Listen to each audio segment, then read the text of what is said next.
السلام عليكم ورحمة الله وبركاته، إزيكم عاملين إيه؟ يا رب إن شاء الله تكونوا بخير وتكونوا في أحسن حال دايمًا يا رب. معلش النهارده أنا باعلّي صوتي لإن كذا واحدة طلبت مني في الكومنتات قالت لي علّي صوتِك شوية، فاستحملوني لو كان بقى صوت مزعج والّا حاجة فمعلش أنا آسفة والله، بس كذا واحدة طلبت مني قالت لي: "لأ يبقى علّي صوتِك شوية." فطبعًا يا ريت بقى ما تزهقوش مني وما يكونش صوتي فيه إزعاج ليكم.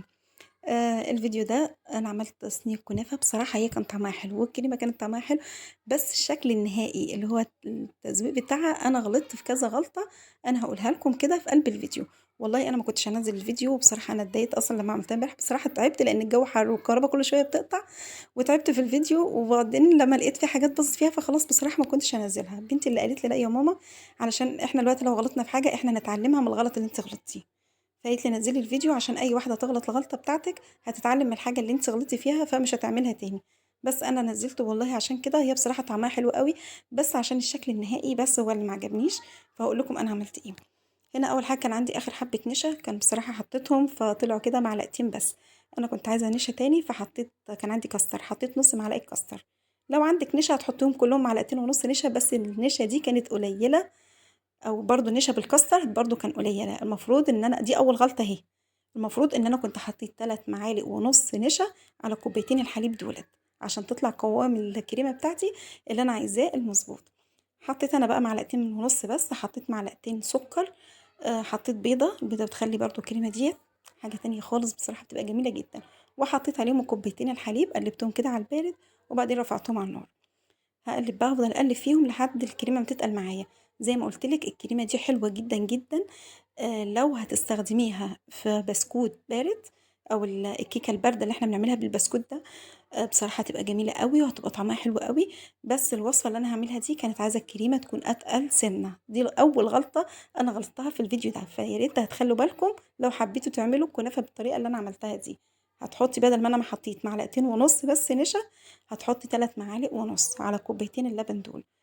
والسكر طبعًا تبع ذوقِك وأنتِ بتحبي السكر كتير أو قليل، إحنا بنحب السكر كده يكون مضبوط، هُم معلقتين كانوا مضبوطين.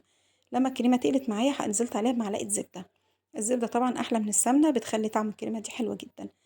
هاسيب بقى الكريمة دي طبعًا في الوقت ده كان الكهربا قاطعة فهتلاقوا الإضاءة ضلمة شوية كده، هاسيب الكريمة دي تبرد خالص، خالص، أنا عايزاها باردة جدًا.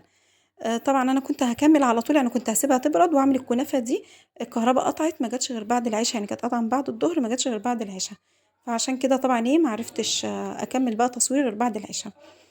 طلّعت الكنافة طبعًا من الفريزر، كانت طبعًا أكترها كانت فكِّت بسبب إن الكهربا قاطعة، يعني اللي كانت ماسكة نفسها كنت باكسّرها كده بإيدي، وبعد كده بقى قصّيتها بالمقص علشان ما كانتش راضية تتكسّر كده بالإيد، قصّيتها بالمقص. ده كان ربع كيلو كنافة، خلاص كسّرته كده وقطّعته خالص رفيّع خالص، حطيت عليه نزلت عليه بأقل من نُص كوباية سمنة، أنا كنت جايبة نُص كوباية كنت مسيّحاها كده وأقل من نُص كوباية خدته، يعني أنا كنت جايبة نُص كوباية بس، ما حطيتهمش كلّهم، أنا متعودة كده أنزل بالحاجة شوية بشوية وأشوف هتحتاج تاني والّا لأ. معايا بقى هنا أي صينية هتعملي فيها، دي كانت صينية صغيّرة بايركس كده كانت صغيّرة، دهنتها كده سمنة، يعني ما كانتش يعني تبع الصينية هتحطّي الكنافة تبع الصينية اللي عندِك. يعني لو كنافة لو كانت قليلة هتحطها في صينية صغيرة، كانت كتيرة هتوسّعي الصينية شوية، وكمية الكريمة كانت حلوة يعني لو صينية أوسع من كده برضه كمية الكريمة كانت حلوة. هارُص بقى كنافة واضغط عليها جامد كده بإيدي، اضغطي عليها حلو أوي، ولو طبعًا كانت بلاش بقى طبعًا لو الصينية إزاز أو بايركس زي كده، بلاش تضغطي عليها بصينية تانية عشان ممكن تتكسر معاكِ. أنا كده باضغط بإيدي واسويها كده كويس خالص، في الوقت ده مولعة الفرن درجة حرارة متوسطة، وطبعًا ما باشغّلش الشواية خالص لحد بس كده ما تحمر معايا من تحت، أشغّل الشواية تاخد لون بس كده وخلاص. كده حاطاه في الفرن أول ما خرجت أهي السيرب كده كان جاهز معايا، دي كانت كوباية يعني إلا حاجات بسيطة كده، مَيّة وكوباية وشوية كده أقل من ربعه يعني، كوباية وشوية كده سكر، حطيتهم كده أنا طبعًا أنا باعمله بالبركة بس بيطلع الحمد لله معايا مضبوط، بس أنا في مقادير سكر أنا منزّلاها برضه على القناة، السيرب والحاجات دي منزّلاها على القناة. هنا هاعمل بقى الأول كريم شانتيه بس أنا ما كترتش، حطيت كوباية الصغيرة دي حطيتها مليانة مَيّة ساقعة جدًا، معلقتين سكر والسكر طبعًا تبع ما أنتِ ما بتحبي برضه السكر.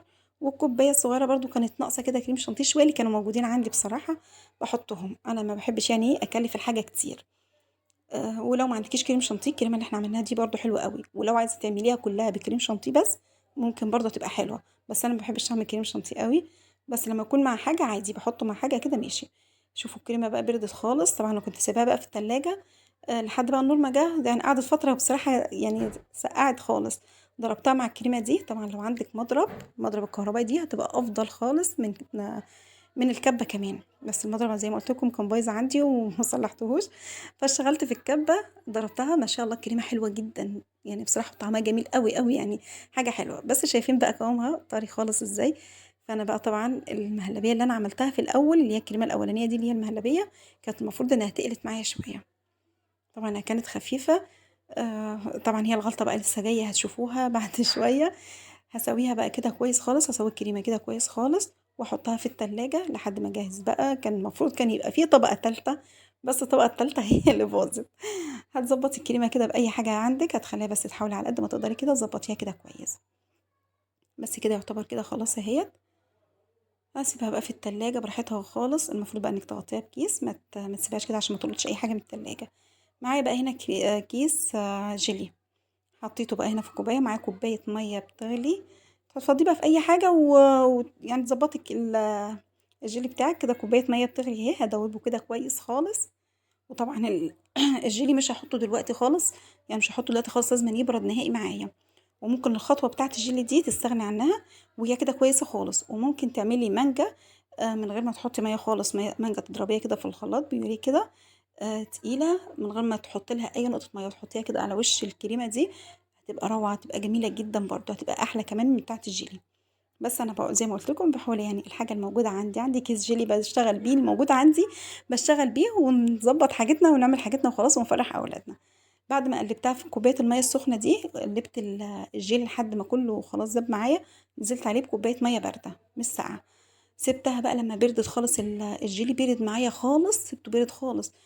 وجيت بقى هنا حطيته على الكريمه. اول غلطه طبعا انا بحط كده بقلب المعلقه علشان ما تخرمليش الكريمه وتبوظها. طبعا اول غلطه زي ما قلت لكم، الكريمه نفسها كانت طريه. هي المفروض الشكل ده اللي يطلع معايا في النهايه، لما الجيلي يجمد المفروض يطلع بنفس الشكل اللي انتوا شايفينه ده.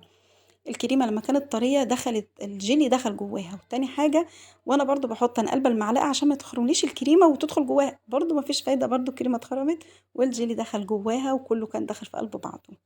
فدي الغلطه اللي انا غلطتها في الكريمه. لما انا حبيت اقولها لكم، انا طبعا والله انا طلعت قلت الفيديو، قلت عشان لو اي واحده حبت تعمل حاجه زي كده تاخد بالها من الغلطات اللي انا غلطتها. انما انا والله انا على فكره انا عندي فيديوهات كتيره مسجلاه يعني جاهزه، بس هسجل عليه وخلاص. فما كانش فارقه ان الفيديو ده ما نزلهوش، يعني في فيديوهات انا مصوراها وجاهزه عندي، كان ممكن يعني اسجل على اي فيديو تاني. بس والله لما بنتي قالت لي يا ماما احنا دلوقتي بنتعلم من اي غلط او حاجه انت عملتيها غلط احنا نتعلم منها، فانت لو قلتي اي واحده زينا كده برضو ممكن تتعلم، بنت برضو لسه داخله المطبخ جديد او حاجه. فانا كنت عايزه الشكل بتاع الجيل النهائي اللي هو كان يبقى فوق الوش، يبقى هو ده الطبقه الثالثه.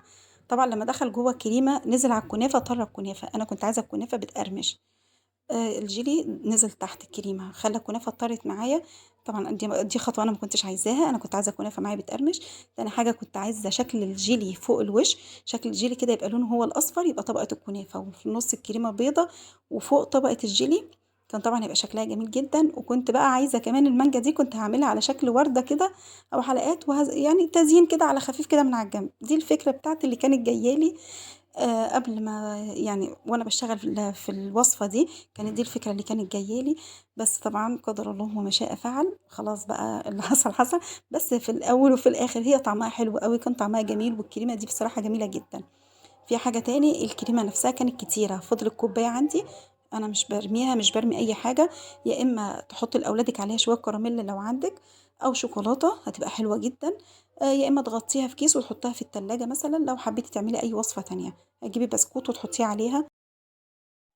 بس ده الفيديو، يا رب إن شاء الله يكون استفدتوا بأي معلومة. ألف هنا وشفا، مع ألف سلامة، السلام عليكم.